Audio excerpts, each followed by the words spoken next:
আমার মা একদিন হঠাৎ করে বাবাকে ঘর থেকে টেনে উঠোনে এনে দাদি এবং আমার সামনে সপাটে দুইটা চটকানো লাগিয়ে দিলেন। বাবা একদম ভ্যাবাচাকা হয়ে গেলেন। গ্রামের সালিশে আমার বাবা এবং আম্মার তালাক হয়ে গেল। আমার বয়স তখন কেবল 9, ভাইয়ের 4.5। তারা কেউ কারোর সাথে সংসার করতে চায় না। আম্মার ধারণা আব্বা পরকীয়ায় লিপ্ত। আব্বা এটা মানতে নারাজ। আর আম্মা যেহেতু তার বিরুদ্ধে সবার সামনে এই অভিযোগ এনেছে, তাই সে কোনোভাবেই সংসার করবে না। মুখ খুলেই তালাক হয়ে গেল। হুজুর দিয়ে পড়ানো বিয়ের তালাক সাধারণত মুখে মুখেই হয়। এখনকার মতো ডিভোর্স লেটারের দরকার পড়ে না। সেখানেই সন্তান ভাগাভাগি হলো। সন্তান যে ভাগাভাগি করা যায় সেটা আমি জানতাম না। অবশ্য আমার জানার কথাও না। আমি পড়লাম বাবার ভাগে, আর মায়ের ভাগে পড়লো আমার ভাই। সত্যি বলতে কি, মায়ের মুখে আমি তৃপ্তির হাসি দেখেছিলাম, যেন ছেলে পেয়ে তিনি আনন্দিত। আমি কয়েকবার আম্মা আম্মা বলে ডাকলাম, কিন্তু তিনি ফিরেও তাকালেন না। দাদি আমাকে দেখে মুখ ঝামটা দিয়ে চলে গেলেন। তিনি আমাকে নাম ধরে ডাকতেন না, যে কোনো একটা গালি বিশেষণ হিসেবে জুড়ে দিয়ে ডাকতেন। কত মার যে খেয়েছে অযথায়, ঠোঁট কেটে ফুলে যেত। আব্বা তাকাতও না, যেন আমি উচ্ছিষ্ট। কিছুদিন পরে পাশের ঘর থেকে শুনতে পেয়েছিলাম আব্বার দাদি কথা বলছেন। আম্মা নাকি আবার বিয়ে করেছেন। তাই আব্বাকে বিয়ে করানো দাদির জন্য এখন একটা চ্যালেঞ্জ হয়ে গেছে। দাদি যখন তার মনের মতো পাত্রী খুঁজে পেলেন, আমার খুব কান্না পেল। সব সময় শুনেছি সৎমায়ের অত্যাচারের কাহিনী। এখন দাদি আর নতুন মা দুজনে মিলে আমাকে কি করবে তা ভেবে পালিয়ে যেতে ইচ্ছা করলো। আব্বার বিয়ে হলো, বাড়িতে নতুন বউ এলো। আমি এক কোনায় চুপচাপ দাঁড়িয়েছিলাম। 2 দিন পর নতুন মা আমাকে ডেকে বললেন, তোমার নাম কি? আমি বললাম, পারুল। পারুল, তুমি আমার কাছে আসো না কেন? আমাকে ভয় পাওয়ার কিছু নেই। লুডো খেলবে আমার সাথে? আমি হেসে ফেললাম। অনেকদিন পরে ছুটে গিয়ে লুডো নিয়ে আসলাম। ঘন্টাখানেক পরে দাদি রে রে করে তেড়ে আসলেন।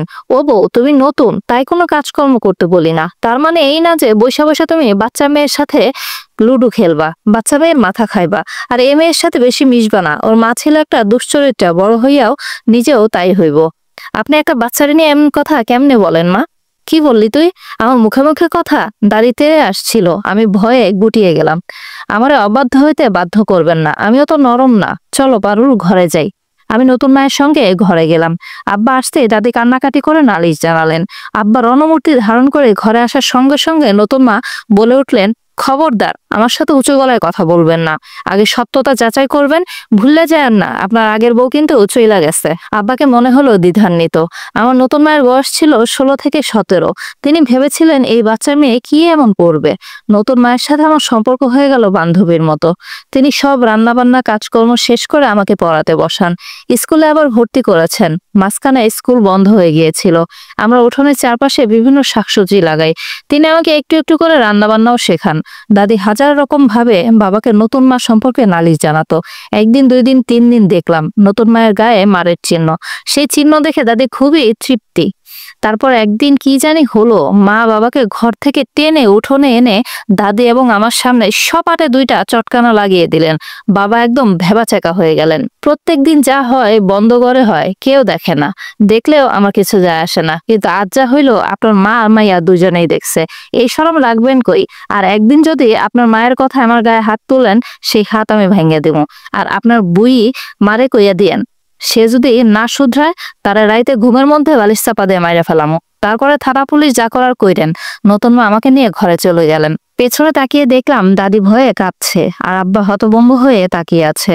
দাদি মরল শীতের এক কাক ভরে। আমি তখন 17। ছোট একটা বোন এসেছে ঘরে। সে এখন গুটি গুটি পায়ে হাঁটা ছেড়ে দৌড়াতে শিখেছে।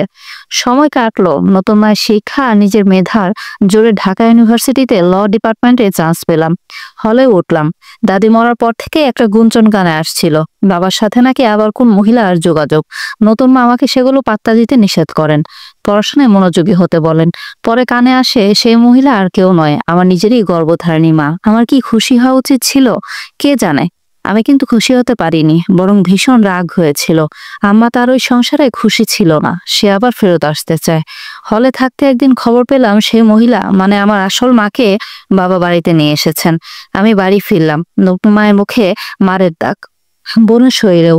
আপন ছোট ভাইটি শয়তানি হাসি হাসলো। যাকে এটুকু দেখেছিলাম আদুরে তুলতুলে খেলার কোতল ছিল আমার, আর আজ ওকে দেখে মুখে থুতু জমলো। ততদিনে নতুন মায়ের শিক্ষার ছাপ আমার মাঝে পড়েছে। আমি এখন প্রতিবাদ করতে শিখেছি। আমার নতুন মা গ্রামের অল্প শিক্ষিত মেয়ে হয়েও অনেক কিছু করেছেন। আমি কেন পারবো না? গ্রামের চেয়ারম্যান চাচার সাথে কথা বললাম। জানি এখানে শহুরে নিয়ম খাটবে না। আমার বাবার বিরুদ্ধে আবার সালিশ বসলো। সালিশে নির্ধারণ হলো নতুন মাকে তালাক না দিয়ে সে যে তার আগের স্ত্রীর সঙ্গে অবৈধ সম্পর্কে জড়িয়েছে, সাথে বাড়িতেও নিয়ে এসেছে, এটা বিরাট অন্যায় হয়েছে। যেহেতু নতুন মায়ের বিয়েতে সবাই উপস্থিত ছিল, তাই তাকে মুখে মুখে তালাক দিলেও সম্পত্তির কিছু অংশ দিতে হবে। আর এটাও মাথায় রাখতে হবে তার শুধু এক ছেলে না, বরং আরো 2টি মেয়ে আছে। ফলাফলস্বরূপ পূর্বপাড়ার জমিটা আব্বা লিখে দিতে বাধ্য হলেন। 2 দিনের মধ্যে গ্রামের জলিল চাচার কাছে নতুন মা সেটা বিক্রি করে দিলেন। সেই টাকা আর নতুন মায়ের বিয়ের গহনা নিয়ে আমার ঢাকায় ফিরে এলাম। ঢাকায় এসে একটা বাড়ি খুঁজতে খুব একটা সমস্যা হলো না। কথাগুলো বলছিলেন এডিশনাল ডিস্ট্রিক্ট জাজ পারুল খন্দকার। আমি রুবি, দৈনিক বাংলা পত্রিকার সাংবাদিক। নারী দিবস উপলক্ষে সংগ্রামী নারীদের উপর একটা ফিচার লেখার দায়িত্ব পড়েছে আমার উপর। তারপর কি হলো জিজ্ঞাসা করলাম। মা ঘরে সেলাইয়ের কাজ করতেন, আমিও বাইরে টিউশনি করতাম। কিছু টাকা পয়সা তো জমাই ছিল। তাছাড়াও মামার বাড়ি থেকে, মানে নতুন মায়ের বাবার বাড়ি থেকে আমাদেরকে সাহায্য করা হয়েছিল। আমি প্রথমে LLB, তারপর LLM কমপ্লিট করে জুডিশিয়াল সার্ভিস কমিশনের পরীক্ষায় অংশ নিয়ে পাশ করে অ্যাসিস্ট্যান্ট জজ হিসেবে যোগ দিলাম। আর ধীরে ধীরে প্রমোশনের মাধ্যমে আজকে এই পজিশনে এসেছি। বাহ, দারুণ! আপনার কাছ থেকে অনেক কিছু শেখার আছে, আমি বলে উঠলাম। না, আপনি ভুল বললেন। আমার সবকিছুর পেছনে আছে আমার নতুন মা, যে আমার চেয়ে বয়সে মাত্র 6 থেকে 7 বছরের বড়। গ্রামের অল্প শিক্ষিত একজন মহিলা, তার পেছনে কেউ ছিল না। তিনি একাই লড়েছেন আমাকে নিয়ে। তিনি না থাকলে আজ আমার জীবনটা এমন হতো না। ছোট বোনটাও স্কলারশিপ নিয়ে দেশের বাইরে পড়াশোনা করতে পারতো না। আজ সেও নিজের জায়গায় প্রতিষ্ঠিত। কে কোথায় টিকে আছে এর উপরে ভিত্তি করে আপনারা বড় বড় কলাম লেখেন, হেডলাইন বানান, কিন্তু তার পেছনে কে আছে তার খোঁজ নেন না। আর যদি কোনো কাহিনী লিখতে হয়, সেটা আমার নামে না, আমার মায়ের নামে লিখতে হবে। নতুন মা, আপনি রাজি তো? আমি হেসে সম্মতি দিয়ে বললাম, একটা প্রশ্ন ছিল। বলুন।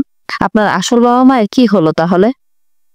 দুনিয়াতে আসল নকল বলে কিছু নেই। তবুও আপনি যে ব্যাপারে বলেছেন সেটা বলতে আমার ভালোই লাগবে। বেশ কিছু বছর আগে একটা খবর ফলাও করে প্রচারিত হয়েছিল। এক ছেলে নেশার টাকা না পেয়ে বাবা মাকে ঘুমের মাঝে জবাই করেছে। সেটা ছিল আমার আপন ছোট ভাই। বলে মুচকি হেসে উনি চলে গেলেন। আমি খানিকক্ষণ থ হয়ে বসে থাকলাম। আসলেই আমরা শুধু জয়ের শিখরে যে দাঁড়িয়ে আছে তাকেই দেখি, অথচ তার অনুপ্রেরণাকে, কার হাত ধরে আজ তার এই অবস্থান, সেই প্রশ্ন আমাদের মাথায় কখনো আসে না। আসসালামু আলাইকুম, কেমন আছেন সবাই? এতক্ষণ যে এই জীবনের গল্পটি শুনলেন, এটি লিখেছেন সুবর্ণা শারমিন নিশি আপু। আপুটি এই জীবনের গল্পটি অনেক সুন্দরভাবে উপস্থাপন করেছেন। আমরা আসলে সফলতার পিছনে কে থাকে এই জিনিসটা কখনোই খেয়াল করি না। যাই হোক, আপনারা কে কোথা থেকে আমার ভিডিও দেখছেন অবশ্যই কিন্তু আমাকে জানাবেন। ধন্যবাদ সবাইকে, ভালো থাকবেন।